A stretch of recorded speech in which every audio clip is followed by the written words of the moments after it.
तो आप सभी को नमस्ते प्रणाम। मैं आपका अपना ठाकुर प्रखर सिंह और रात के 10 बज चुके हैं और कहानी का जो सिलसिला है बदस्तूर जारी है।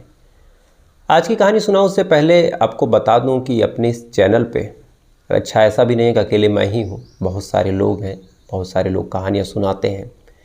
लगभग सभी लोगों ने नाजायज़ संबंध, जिस्मानी भूख, अनैतिक रिश्ते, चरित्र के पतन में जो लोग एक दूसरे से ऐसे संबंध बनाते हैं जिनका न कोई भविष्य है न कोई मतलब है, महज एक शारीरिक आकर्षण होता है, उसमें संबंध बना लेते हैं और फिर बाद में कुछ ऐसा परिणाम होता है जिससे उन्हें शर्मिंदगी भी झेलनी पड़ती है, जान से भी जाना पड़ता है, परिवार की भी बदनामी होती है और समाज का भी पतन होता है। हम सारे लोग ऐसी कहानियों को सुनाते हैं इस उम्मीद में कि शायद लोग जागरूक हों, कम से कम ऐसे नाजायज़ संबंध ना रखें जिसका कोई फ्यूचर नहीं है, जिसका कोई मतलब नहीं है। आपको हासिल सिर्फ बदनामी और बेइज्जती के अलावा और कुछ होना नहीं है। इसके बावजूद भी आए दिन जब हम लोग रिसर्च करते हैं, पता करते हैं कि कौन सी घटना कहाँ हुई है, तो कम से कम 20 ऐसी घटनाएं मिल जाती हैं जिसमें कत्ल होता है। और कत्ल ऐसा होता है कि मानो बड़े से बड़े पेशेवर क्रिमिनल भी एक बार सोचने पे मजबूर हो जाएं कि एक नॉर्मल सा इंसान इस तरह से दिमाग कैसे लगा सकता है, इस तरह से लाश को ठिकाने कैसे लगा सकता है, इतनी चीज़ें कैसे कर सकता है। साथ ही जब रीज़न निकल के सामने आता है तो पता चलता है कि महज नाजायज़ संबंध। आज की कहानी भी एक ऐसी कहानी है जिसमें जो आरोपी है वो कक्षा दूसरी पास है, पेशे से वो एक ड्राइवर है, उसके बावजूद भी उसने जो कुछ किया और जिस हिसाब से पुलिस को महीनों लग गए उसको पकड़ने में, उसको ढूंढने में, तो मान के चलिए कि ऐसे आरोपी अगर पेशेवर भी नहीं है तब इतना दिमाग लगाते हैं, तो अगर ये पेशेवर होते तो किस हिसाब से काम करते और पुलिस को कितने सालों तक ये छका के रखते। आज की कहानी दिल्ली की है। दिल्ली में एक जगह है न्यू अशोक नगर और इसी के थाने में 26 फरवरी साल 2023 यानी आज से अगर जोड़ा जाए तो बामुश्किल एक महीने या कुछ दिन और, थाने में एक फ़ोन आता है। फ़ोन करने वाला कहता है, बड़ा घबराया हुआ था, घबराई आवाज़ में कहता है कि साहब मेरी पत्नी सुबह से गायब थी, मैं उसको खोजने के लिए इधर उधर जा रहा था, इधर उधर ढूंढ रहा था, हर जगह पता कर रहा था।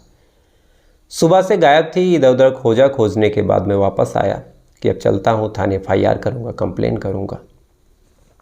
इसके बाद मैं कमरे में गया, कमरे में कुछ डॉक्यूमेंट्स वगैरह लेने, तो देखता हूँ कि बाथरूम के पास मेरी पत्नी की लाश पड़ी हुई है। यानी पत्नी सुबह से गायब थी, शाम को उसकी लाश उसी के घर में मिली।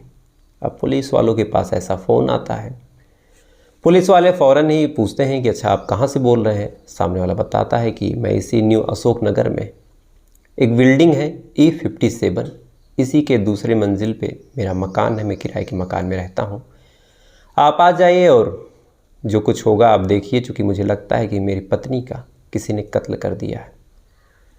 अब ऐसा फ़ोन जाता है, पुलिस वाले फ़ौरन वहाँ पे भाग के पहुँचते हैं, देखते हैं कि फर्श पे एक 30-32 साल की महिला औंधे मुँह पड़ी हुई है, मानो जैसे नेचुरल डेथ हुई है, चूँकि न कहीं खून के निशान थे ना ही कहीं चोट के निशान थे। लेकिन अब पति का शक था कि पत्नी के साथ कुछ अनहोनी हुई है, कहीं ऐसा तो नहीं कि किसी ने मार दिया है या फिर कोई जहर वगैरह दिया हो। तो इन सारी शंकाओं को मिटाने के लिए अब पोस्टमार्टम कराना था, तो बॉडी को पुलिस वाले कब्जे में लेते हैं। लेने के बाद फिर लाश को भेजते हैं LBS मेडिकल कॉलेज। इस मेडिकल कॉलेज में लाश को भेजते हैं, भेजने के बाद बॉडी का अंतिम संस्कार करवा देते हैं। उसके बाद फिर पोस्टमार्टम रिपोर्ट आने का इंतज़ार होता है। 1-2 दिन में पोस्टमार्टम रिपोर्ट आती है और जैसे ही पोस्टमार्टम रिपोर्ट आती है, जो परिवार वालों की शक की सुई थी बिल्कुल यकीन में बदल जाती है, क्योंकि पोस्टमार्टम रिपोर्ट में क्लियरली मेंशन था कि इस महिला को किसी ने मारा है, इसको बुरी तरीके से पीटा है, बॉडी में इंटरनल डैमेजेस हैं और बाद में इसका गला घोट के कत्ल किया गया और कत्ल करके लाश को वहीं पे छोड़ दिया गया। अब पोस्टमार्टम रिपोर्ट से जब पुष्टि हो गई कि इस महिला का कत्ल किया गया है, तो फ़ौरन परिवार वाले जाते हैं, यानी इस मरने वाली महिला का जो पति था आकाश, वो थाने जाता है। जाने के बाद अब कत्ल का मुकदमा दर्ज करता है अज्ञात लोगों के खिलाफ और पुलिस वाले भी अब कातिल को ढूंढने के लिए अपना अनुसंधान जो पुलिसिया भाषा है जिसमें हम लोग जो कहते हैं कि पुलिस वाले मेहनत कर रहे हैं, मशक्क़त कर रहे हैं, तो पुलिस वाले इसको अपनी भाषा में कहते हैं कि अनुसंधान कर रहे हैं। तो पुलिस वाले अपने अनुसंधान को शुरू करते हैं और कातिल को पकड़ने के लिए इधर उधर अब कोशिश करते हैं। सबसे पहले इसके घर पे आते हैं, इसके पति से पूछते हैं कि क्या कुछ हुआ था, क्लियरली बताओ। पति कहता है कि मेरी पत्नी ड्यूटी पे जाती है, मुझे लगा कि ये ड्यूटी पे गई है तो मैं नॉर्मली इधर उधर घूम घाम के अपना काम करता रहा। शाम हुई तो इसको लौट के आ जाना चाहिए था, लेकिन मैंने देखा कि ये लौट के नहीं आई। तो आसपास के इलाकों में मैं खोजने निकला, जहाँ जहाँ ये जा सकती थी वहाँ पे गया। फ़ोन किया तो फ़ोन उठा नहीं। फिर लौट के जब मैं घर आया तो देखा मेरी पत्नी की लाश पड़ी हुई है। अब इस बीच कौन आया, कौन आके मार के गया, किसने ऐसा किया, मुझे कुछ पता नहीं। अब कायदे से अगर आप इस मामले को देखिए तो एक आदमी उसी के घर में उसी की पत्नी का इस तरह से कत्ल होता है और आदमी को कुछ पता ही नहीं।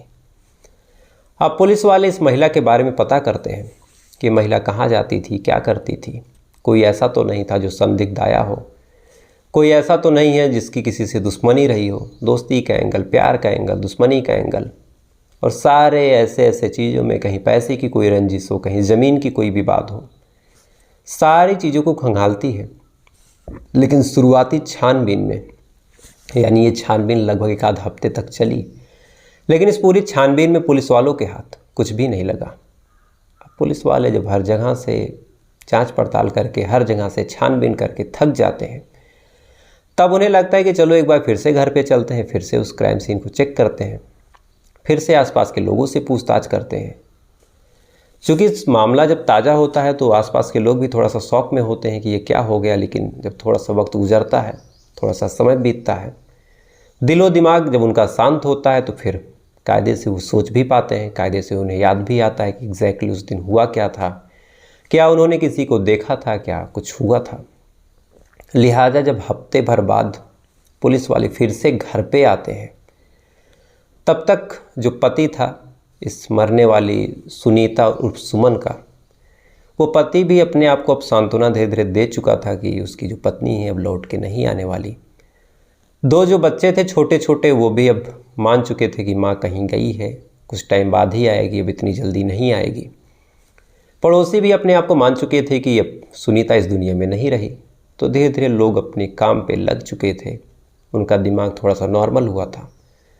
पति भी थोड़ा सा अब सोच विचार रहा था कि क्या कुछ हुआ था, एक छोटी सी छोटी चीज़ जो याद करने की कोशिश कर रहा था। तो जब हफ्ते भर बाद पुलिस वाले इसके पति से फिर से पूछते हैं, क्योंकि पुलिस वाले भी बेचारे कई मामलों में उलझे हुए थे। कभी उन्हें लगता कि कहीं ऐसा तो नहीं कि पति ने ही कुछ किया हो और बाद में घुमा रहा हो, कहीं उन्हें लगता है कि ऐसा तो नहीं कि कोई चोरी वगैरह का एंगल हो, लेकिन सामान भी गायब नहीं था। कभी उसे लगता है कि कहीं दहेज वगैरह का कोई मैटर ना हो, क्योंकि ऐसे मामलों में कातिल कौन निकल जाए कुछ कहा भी नहीं जा सकता। बहरहाल जब एक हफ्ते बाद पुलिस वाले आते हैं और इसके पति से पूछते हैं, साथ ही जो छोटे छोटे बच्चे थे उनसे पूछते हैं, मोहल्ले वालों से पूछते हैं, तब जाके कुछ ऐसी जानकारियाँ मिलती हैं जिससे इस बात की पुष्टि होती है कि जो कातिल था वो बाहरी था। यानी कत्ल इसके पति ने नहीं किया, बल्कि कोई बाहर से आया और कत्ल करके गया। बच्चे बताते हैं कि कोई अंकल आए थे एक कार से, नंबर तो नहीं देख पाए, लेकिन जहाँ तक बच्चों ने बताया कि नंबर का पहला अंक 4 था और आखिरी अंक 5 था। ये 2 नंबर बच्चे याद करते हैं। उसके बाद फिर कुछ मोहल्ले वाले भी बताते हैं कि हाँ, एक हुंडई एक्सेंट कार थी जो इसी बीच आई थी लगभग 7-8 बजे के आसपास। अच्छा, पोस्टमार्टम रिपोर्ट में भी क्लियरली मेंशन था कि मरने वाला जो व्यक्ति है, यानी जो ये सुनीता मरी है, ये 7 से 8 के बीच मरी है। तो बच्चे भी बता रहे हैं कि कोई कार आई थी, आसपास के लोग भी बता रहे हैं कि कोई हुंडई एक्सेंट कार थी, लेकिन अब नंबर के नाम पे और उस गाड़ी की पहचान के नाम पे महज 2 नंबर थे, 4 और 5। वो भी 4 जो था वो पहला नंबर था और 5 जो था वो आखिरी नंबर। यानी पुलिस वालों को पूरी दिल्ली में जितनी भी हुंडई एक्सेंट कार है उनको खोजना था। साथ ही साथ जिस नंबर के अंत और शुरुआत में 4 और 5 हो, फिर उनको जीरो इन करना था और बाकी चीज़ें फिर जीरो इन करते करते ही कातिल को ढूंढना था।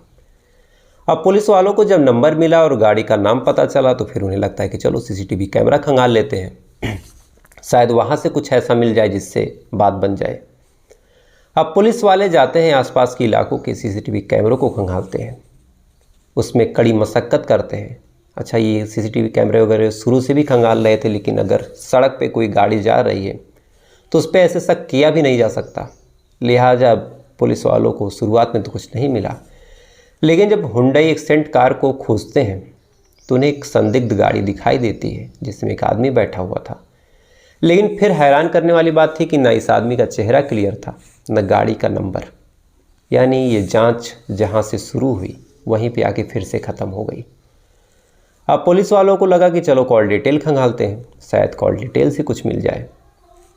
अब इस महिला की कॉल डिटेल खंगाली जाती है और लगभग 7:15 पे कोई इम्तियाज़ नाम का आदमी था जिसने इस महिला को कॉल किया था।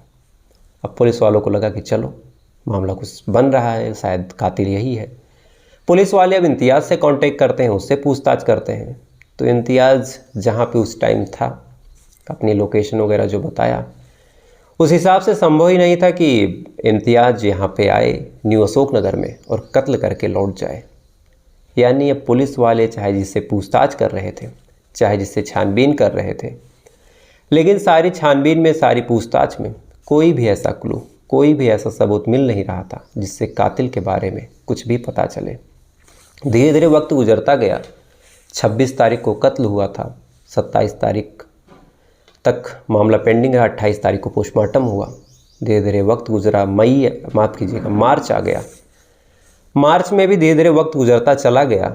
लगभग 15-20 दिन मार्च में भी गुजर गए और अभी भी जब पुलिस वालों के हाथ कुछ मिला नहीं, कुछ लगा नहीं, तब पुलिस वालों को लगता है कि कुछ तो ऐसा है जो छूट रहा है, कोई तो ऐसी बात है जो हमें पता नहीं चल रही है। लिहाजा पुलिस वाले फिर से उसके पति से कांटेक्ट करते हैं, फिर से बच्चों से कांटेक्ट करते हैं, फिर से मोहल्ले वालों से कांटेक्ट करते हैं। आए दिन पूछताछ करते, आए दिन एक एक चीज़ जो निकल सकती थी, जो बाहर आ सकती थी, उन सारे एंगल पे काम करते रहते हैं। धीरे धीरे महीनों गुजरने को हो गए और इसी बीच जो उसका पति था, यानी मरने वाली महिला का पति आकाश, उसे एक बात याद आती है और वो आदमी बताता है कि 1-2 महीने पहले एक आदमी ने एक नए नंबर से फ़ोन किया था। फ़ोन करके कहता है कि अपनी पत्नी को छोड़ दो और छोड़ने के बाद मैं तुम्हारी पत्नी से शादी करना चाहता हूँ और तुम्हारा जो भलाई है वो इसी में है कि अपनी पत्नी से दूर रहो। बहरहाल साहब, मैंने फ़ोन को इग्नोर कर दिया। ऐसे फ़ोन आते रहते हैं, दिल्ली जैसा शहर है, पता नहीं कौन मजाक कर रहा था। नंबर मैंने ब्लॉक कर दिया और डिलीट कर दिया। और कुछ टाइम बाद मेरे घर के बाहर कुछ पोस्टर भी लगे थे मेरी पत्नी के, जिसमें मेरी पत्नी को किसी ने प्रोस्टिट्यूट कहा था। साथ ही मेरी पत्नी का नंबर भी इसने मेंशन कर दिया था। तो मैं बाहर जाता हूँ, नंबर वगैरह फाड़ता हूँ, उस पर्चे को निकालता हूँ। तो यही 2 घटनाएं हुई थी, बाकी और तो कुछ ऐसा संदिग्ध अब मुझे याद नहीं आ रहा। अब पुलिस वाले बड़े अचरज में कि इतनी बड़ी बात हुई और 1 महीने बाद ये बात बता रहा है। बहरहाल अब पुलिस वालों के पास सबूत के नाम पे एक नंबर मिल चुका था। ये नंबर अब इस आकाश के मोबाइल से तो नहीं मिला, लेकिन फ़ौरन इसकी कॉल डिटेल निकाली गई और इस कॉल डिटेल से एक नंबर मिला। नंबर में कुछ अंक 11-11 थे। फिर उस नंबर को जीरो इन किया गया, उसको रिसर्च किया गया। तो ये जो नंबर था ये SH नाम से रजिस्टर्ड था। SH नाम से ट्रू कॉलर पे इसकी ID बनी हुई थी। अब फ़ौरन ही पुलिस वाले पता करते हैं कि ऐसा कौन है जो SH नाम से उसका नंबर है। नंबर फला है, उसकी हुंडई एक्सेंट कार है, नंबर का पहला अंक 4 है, आखिरी अंक 5 है। तो ये सारी चीज़ें जीरो इन करते करते फिर हफ्ते भर का वक्त लगा और अंत में जिस आदमी का ये नंबर था और जिस आदमी की हुंडई एक्सेंट गाड़ी थी, शिव शंकर मुखिया, ये गिरफ्तार हो जाता है। शिव शंकर मुखिया चिराग दिल्ली का रहने वाला। पुलिस जाती है, वहाँ से ही उसको उठाती है, उठा के थाने लाती है। अब शुरू में तो शिव शंकर मुखिया को कुछ समझ नहीं आ रहा था कि क्या हो रहा है, पुलिस वाले क्या किस जुर्म में उठाए हैं, आखिर मामला क्या है। पुलिस वाले भी ज़्यादा एंटरटेन करते नहीं, बस थाने लाते हैं। फ़ौरन ही पूछते हैं कि सुनीता और सुमन को तुम जानते हो या नहीं। अब ऐसे सवाल पे वो फ़ौरन हक्का बक्का कहता है कि नहीं। अब पुलिस तो आखिर पुलिस है, अब सारे सबूत, सारी चीज़ें उसके खिलाफ थी। तब पुलिस वाले कम से कम 20-25 मिनट तक अपना पुलिसिया अंदाज अपनाते हैं और 20 मिनट तक लगातार भाई साहब की खातिरदारी होती है। और काफ़ी खातिरदारी होने के बाद जब शिवशंकर मुखिया टूटता है और बताने को तैयार होता है, तब फिर इससे जब पूछताछ की जाती है तब जाके ये अपनी पूरी कहानी सुनाता है। और इस कहानी के हिसाब से जो शिवशंकर मुखिया है 3-4 साल पहले इस सुमन से मिलता है नोएडा में। नोएडा में इस जो शिवशंकर है इसका कोई कॉमन फ्रेंड था, सुमन से इसका परिचय करवा देता है। सुमन से फिर बातचीत होती है, बातचीत धीरे धीरे नंबर एक्सचेंज हो जाता है। फिर बातचीत आगे बढ़ती है। आगे बढ़ने के साथ साथ शिवशंकर बिहार का रहने वाला था, बिहार से फिर आता है, बिहार से दिल्ली शिफ्ट होता है, यहीं पे रहता है। शिवशंकर की जो पत्नी है बर्तन वगैरह मांज के इधर उधर गुजारा करती है। अच्छा, दिल्ली जैसे शहर में बर्तन मांजना भी काफ़ी पैसे दिलवा ही देता है। इसके बाद ये हुंडई एक्सेंट कार लेता है, उसको कैब के रूप में इस्तेमाल करता, जो कुछ पैसे मिलते उससे अपने परिवार का पालन पोषण करता। इधर सुनीता से भी इसकी बातचीत होती गई, बातचीत धीरे धीरे बढ़ती गई, दोनों में प्यार हो गया। शिवशंकर अब अपनी पत्नी से ज़्यादा इस सुनीता को चाहने लगा, उसे प्यार करने लगा। आए दिन उसे गिफ्ट देता, आए दिन जो कुछ पैसे होते वो ले जाके दे देता। सुनीता को कोई ज़रूरत होती तो ये खड़ा रहता, उसके बच्चों को कुछ चाहिए होता तो ये खड़ा रहता। यानी पति न होते हुए भी ये पति होने की सारी जिम्मेदारी निभाता। अब वक्त गुजरता गया, जो शिवशंकर है उसका आकर्षण भी बढ़ता गया। धीरे धीरे सुनीता के प्यार में वो सीरियस होता गया। और एक समय ऐसा भी आया जब इसे लगा कि अब सुनीता को मेरे ही पास रहना चाहिए। सुनीता के बिना मेरा गुजारा नहीं, और सुनीता है तो सब कुछ है, सुनीता नहीं तो कुछ भी नहीं। लिहाजा भी सुनीता से कहता है कि तुम मुझसे अब शादी करो। अब तक तो 3-4 सालों से सारी चीज़ें ठीक थी, नाजायज़ संबंध था, ज़रूरतें भी पूरी हो रही थी दोनों की। लेकिन अब अचानक से शादी की बात। अच्छा, जो शिवशंकर है उसके भी 4 बच्चे, सुनीता के भी 2 बच्चे। तो अब धीरे धीरे जब ऐसी बातें हुई तो सुनीता अब उसे लगा कि ये तो बुरे फंसे, अब इस आदमी से दूरी ही अच्छी है, नहीं तो पता नहीं क्या हो जाएगा। अब सुनीता इससे दूरी बनाने लगी, और जैसे जैसे ये दूरी बनाती गई, जो शिवशंकर था वो उसके प्यार में और पागल होता गया। आए दिन ये मिलने बुलाता, आए दिन फिर दबाव बनाता कि मुझसे शादी करो।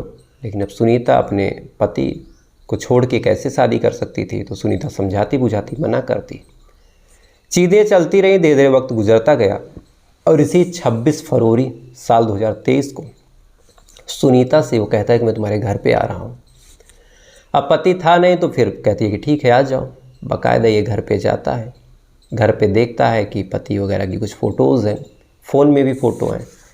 इतना देखने के बाद ये गुस्सा होता है। गुस्सा होने के बाद फिर कहता है कि अपने पति को छोड़ो, मेरे साथ चलो। और इस पर सुनीता भी झुंझुला जाती है, कहती है कि तुम एक ही बात बार बार बोलते हो, जबकि तुम जानते हो कि शादी वगैरह पॉसिबल नहीं।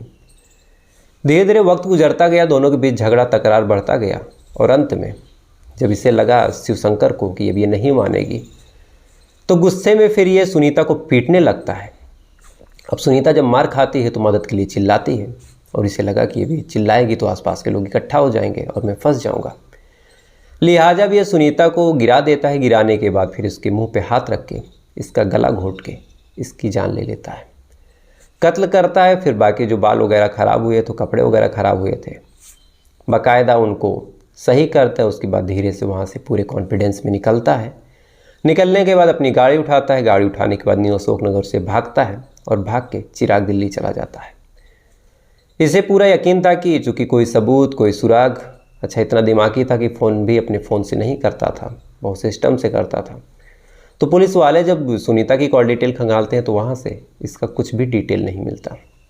लेकिन ओवर कॉन्फिडेंस में जब इसने धमकी वगैरह दी, और बीच में जब सुनीता इससे बात करना बंद की, तो इसने फिर पोस्टर वगैरह जो सुनीता के लगवाए, ये सारी चीज़ें फिर बाद में इसके खिलाफ़ सबूत बनी। और अभी ये कुछ दिन पहले, लगभग 1 हफ्ते पहले ही पकड़ा गया।